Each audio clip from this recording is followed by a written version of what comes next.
Breslau of Gameriot.com here with Tim DaHanG Fogarty of Tim EG.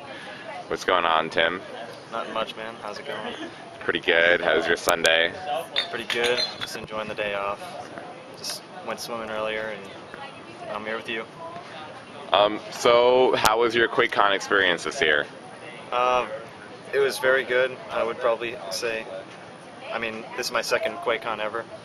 It was definitely more fun than the last one because I placed higher than last year. So.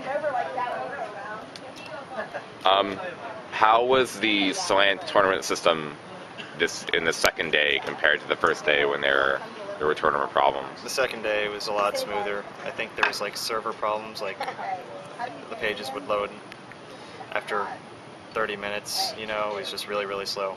And second and third day went by real smooth. It was really nice.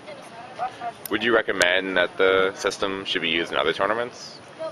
Only if it's reliable, and it wasn't very reliable in this one, I would say.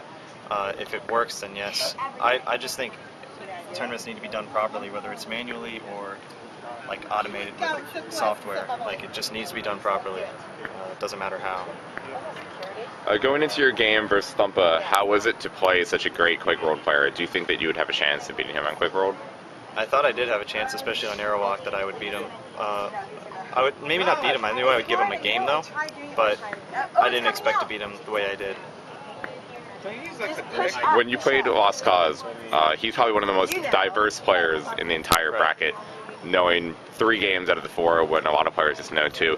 Yeah. Were you afraid that may pull him through past you? I wasn't really concerned because I know 3 of the 4 games well, in my opinion. Quake World, Quake 2, and Quake 4. And I'm decent at Quake 3, but he's definitely better there. So, but also I think I'm a better Quake 4 player, at least right now, and a better Quake World player right now. So I wasn't really concerned. So he would beat me in Quake 3, and I'd beat him in Quake 2, and then I figured no matter what the random map was, I should beat him. Then going into your game versus Toxic, it was your first ever time playing Toxic. What were your thoughts going into the game? I knew I was going to lose Quake 3 versus him, and I knew I'd win Quake 2 versus him. And I was hoping the random map was going to be Quake World, because I'm very confident I could take him in Quake World. But he got the good pick, Quake 4. And I wasn't like nervous or anything, but I mean, he's a better player in Quake 4, pretty much undisputed. And I gave him a game, I guess, but he won, so. Do you think you may have won the set if it was Quake World? Yeah, Quake World instead of Quake 4? I'm almost certain I would have won if it was Quake World. That's my opinion. Going into your game versus Puri, it was probably the most anticipated matchup in terms of Quake 2 Definitely. of all time, because it's the best US player of the current generation, plus the best European player of the current and somewhat past generation of European Quake 2 players. And you were the underdog to most, and you won. How did you think you were going to win? I knew I could win. I didn't think I would necessarily. I thought I would lose Quake 2. I thought it was like a 50-50 maybe in Quake 2, maybe 45-55 in favor of him. And then I was very confident I would win Quake 4, but it ended up going backwards. I won Quake 2, he won Quake 4. And then the third map, Quake World, that was just a walkover because he didn't really know what to do in TM4.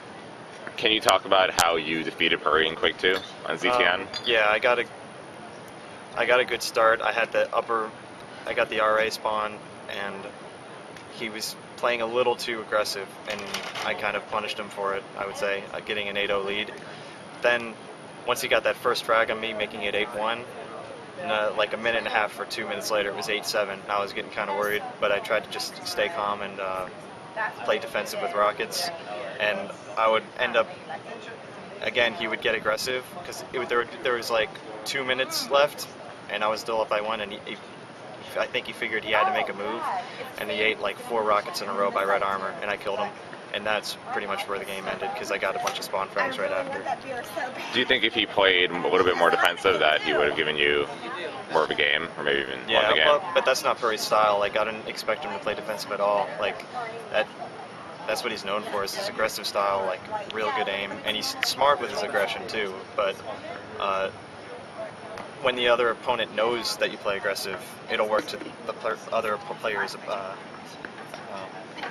advantage, and that's what happened for me. I knew how he was going to play.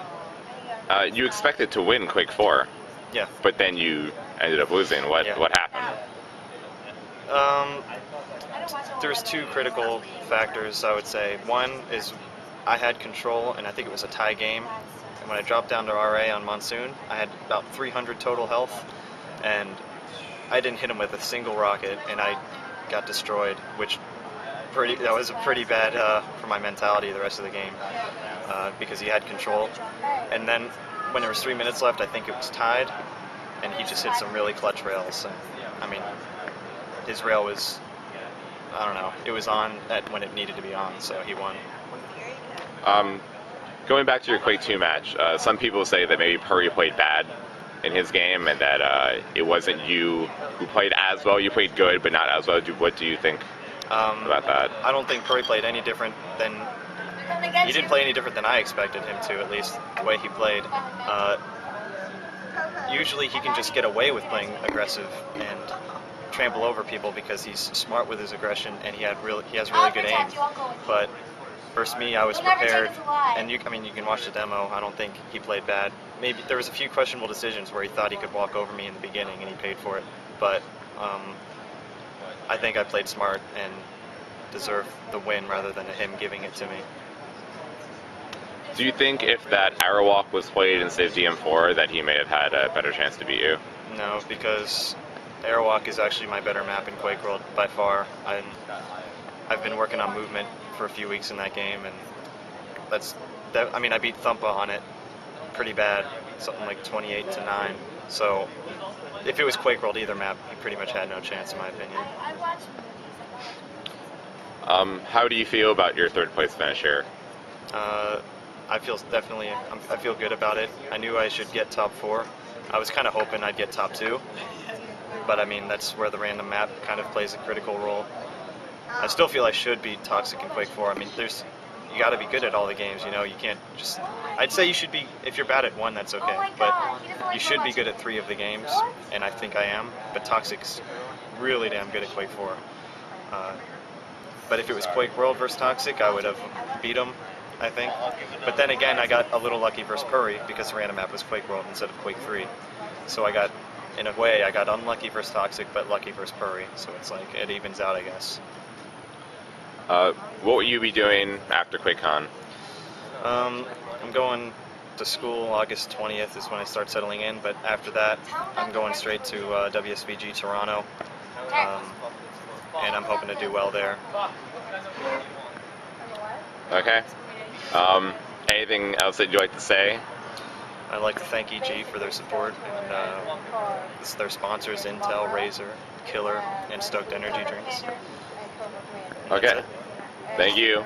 Huh? Thank you. Thank you. Go Quake 2. That's right. Quake 2 is the best, right? It's the best by far. Best Quake out of the 4. Yeah. It is. It is. Yes. All right. Yep.